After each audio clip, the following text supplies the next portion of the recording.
WhatsApp legend.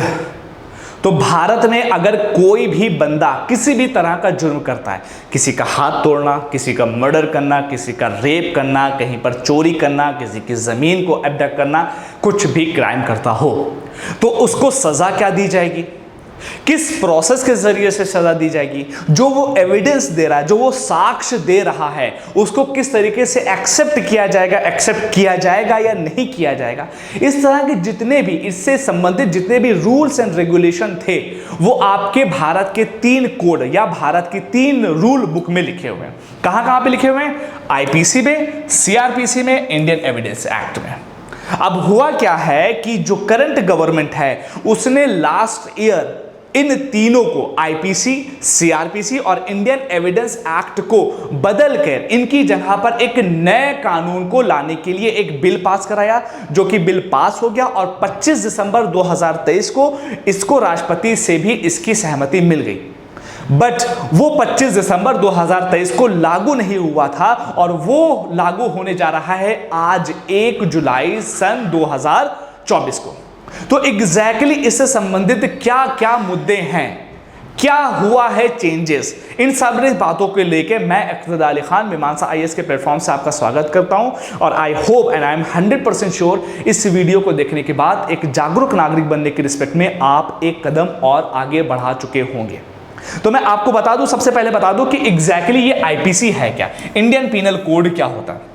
बहुत layman language में, अगर आपने कोई भी गुनाह किया है तो आपको उसके लिए पनिशमेंट कौन सी दी जाएगी, ये सारी बातें कहां पे लिखी हुई हैं? आपके आईपीसी में लिखी हुई हैं। उसके बाद अगर आपने एक बंदे का हाथ तोड़ा तो आपको जो पनिशमेंट दी जाएगी वो पनिशमेंट हाथ तोड़ने के बाद से लेके पनिशमेंट देने के बीच में जो प्रोसीजर फॉलो किया जाएगा वो प्रोसीजर कहां पे लिखा हुआ है? वो लिखा हुआ है आपका सीआरपीसी में, राइट। उसके बाद अब आप भी अपनी तरफ से कुछ एविडेंस दोगे, अपोजिशन पार्टी वाली भी अपनी तरफ से कुछ एविडेंस देगी, कुछ साक्ष्य देगी ना, एविडेंस देगी ना। उन एविडेंस को एक्सेप्ट किया जाएगा, नहीं किया जाएगा, कैसे करना चाहिए, क्या होना चाहिए, इन सारी चीजों के बारे में कौन बात करता है? इंडियन एविडेंस एक्ट बात करता है। क्योंकि ये तीनों ही रूल ब्रिटिश राज में बनाए गए थे, अब इन तीनों ही रूल को भारतीय कानून के अकॉर्डिंग बनाने के लिए सरकार ने ये सारे प्रोसीजर को फॉलो किया, जिसको लास्ट ईयर 25 दिसंबर 2023 को रजामंदी भी मिल गई थी। अब मैटर यह रहा है कि इसमें क्या क्या चेंजेस हुए हैं। मुद्दा यह आ रहा है कि अगर आईपीसी चेंज हुई है, जो कि 1860 की बनी हुई थी, तब उसकी जगह क्या आया है? सीआरपीसी की जगह क्या आया है? और इसी तरीके से इंडियन एविडेंस एक्ट की जगह क्या आया है, वो आप इस वीडियो उसमें स्लाइड में देख सकते हो।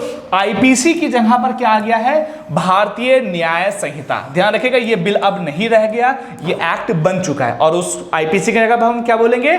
भारतीय न्याय संहिता। तो पहले क्या लिखा जाता था? आईपीसी, अब क्या लिखा जाएगा? बीएनएस, राइट, बीएनएस लिखा जाएगा। इसी तरीके से सीआरपीसी को बदल के क्या किया जाएगा? भारतीय नागरिक सुरक्षा संहिता। अगेन ये बिल अब नहीं रह गया है, ये मेरी पीपीटी में थोड़ा सा फॉल्ट हो गया था, ये बिल नहीं बल्कि एक्ट बन चुका है। तो सीआरपीसी की जगह अब क्या आएगा? BNSS, right. और इसी तरीके से इंडियन एविडेंस एक्ट की तरह जहां पे अब कौन सी चीज आ गई है? वो आ गई है भारतीय साक्ष्य कोड, बीएससी, राइट। तो ये 3 चीजें आई हैं। अब मुद्दा ये आ रहा है कि इसके ऊपर इतना बवाल क्यों हो रहा है, अपोजिशन पार्टी इतना बवाल क्यों कर रही है? बिकॉज उनके अकॉर्डिंग इसमें कहीं ना कहीं बहुत ज्यादा लूप होल है, इसके कुछ प्रोविजन ऐसे हैं जो कि लॉ को बहुत ज्यादा नल एंड वाइड कर रहे हैं।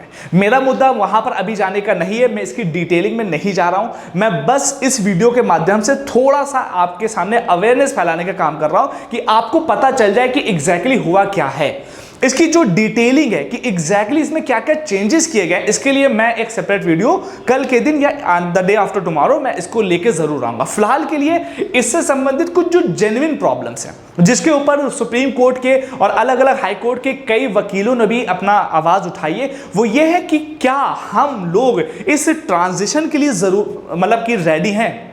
मतलब कि आप ये सोचिए, कोर्ट में क्या फॉलो किया जा रहा है? आईपीसी, पुलिस वाले क्या फॉलो कर रहे हैं? यही सब सीआरपीसी, इंडियन एविडेंस एक्ट। एकदम से ये चीजें इसमें कन्वर्ट हो जाएंगी। तो क्या हम इसके लिए रेडी हैं? जो ट्रांजिशन फेज होगा उसमें जो डिफिकल्टी आएगी उसके निपटारे के लिए हमने क्या किया हुआ है? तो ट्रांजिशन फेज टफ होने वाला है, जो कि इसका एक बहुत बड़ा इशू है। दूसरा इशू क्या है कि चलो माना कि नए कानून आ गए, अब इनके बाद आईपीसी और सीआरपीसी का हम करेंगे क्या?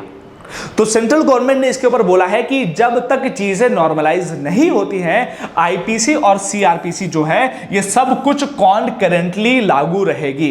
इसको पूरे तरीके से खत्म नहीं किया जा रहा है, इसको धीरे धीरे खत्म किया जाएगा। बिकॉज बहुत सारे ऐसे मुद्दे हैं जो आईपीसी के अंदर रजिस्टर्ड हुए, सीआरपीसी से मदद ली जा रही है, इंडियन एविडेंस एक्ट से मदद ली जा रही है, एकदम से खत्म करके क्या फिर से उनके बारे में उनकी धारा लगाई जाएंगी?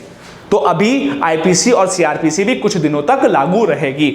और इसके बाद मुद्दा यह है तीसरा जो मिसलिनियस में आता है, रियल में कहीं कुछ बायसनेस के द्वारा तो सरकार ने ऐसा काम नहीं किया है, क्योंकि जो अपोजिशन जो मुद्दे उठा रहा है वो कहीं ना कहीं पॉइंट ऑफ कंसर्न रेज करने वाले हैं। तो एग्जैक्टली क्या होगा, इन सारी चीज़ों के बारे में मैं आने वाली वीडियोस में आपको ज़रूर इन्फॉर्म करूंगा। टिल देन अगर आपको वीडियो बहुत अच्छी लगी हो तो एक बार लाइक, कमेंट और चैनल को सब्सक्राइब ज़रूर कर दीजिएगा। Till then stay obsessed and खोखली बातें नहीं।